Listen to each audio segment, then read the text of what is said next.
Le ton presse, évitons le stress. Alors, on décompresse. Bienvenue dans les news de Madame, Monsieur. Bonsoir, ça va, bonne arrivée. Hi les amis, commençons insolite. Ils fabriquent des vêtements avec des déchets plastiques. Au Nigeria, il y a un entrepreneur qui fait des merveilles avec les déchets plastiques. Il s'appelle Samson Olayemi et il a 29 ans. Il ramasse les sachets d'eau, les bonnets de douche, etc. Il les lave, il les désinfecte avant d'en faire des vêtements, des sacs et autres objets. Il dit que c'est sa façon à lui de lutter contre la pollution dans son pays. Si j'ai bien compris, les sachets en plastique qui traînent là, ce sont des vêtements en puissance. Il suffit juste de les ramasser, les laver et on peut coudre avec ça. Toi au moins. Allons-y à Bouna, 3 mois de prison pour le chauffeur fuyard. Onté est un chauffeur de Massa, minicar de transport en commun. Il faisait l'axe Bouna-Doropo. Selon l'agence ivoirienne de presse, ce chauffeur de 20 ans a causé un grave accident. Il a pris un virage en pleine vitesse et son véhicule s'est renversé. Après l'accident, Oté s'est enfui dans la brousse, abandonnant les passagers dont certains étaient blessés. Arrêté plus tard par la gendarmerie, Oté vient d'être condamné à 3 mois de prison pour défaut de maîtrise, délit de fuite et blessure involontaire. Les Baka et les Woro qui roulaient mal habillés ici là, vous avez vu non?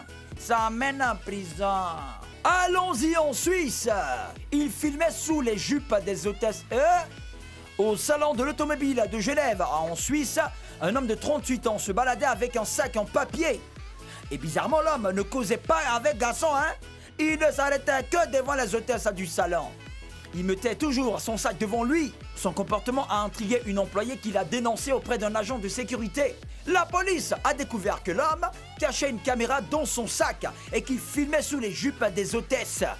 Puis, il avait d'autres caméras cachées dans un sac à dos, dans une sacoche. Les policiers ont découvert également plusieurs vidéos des hôtesses tournées à leur insu. Ah, lui aussi, il est trop vieux pour faire ça, hein? Le vieux, tu es pervers. C'est pas bien ça, hein? C'est pas bien. Londres, coup de Yoruba par internet.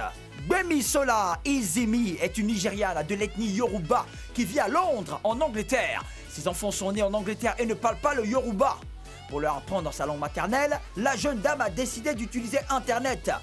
Gbemisola a créé une chaîne YouTube pour leur apprendre l'alphabet, les parties du corps humain en Yoruba.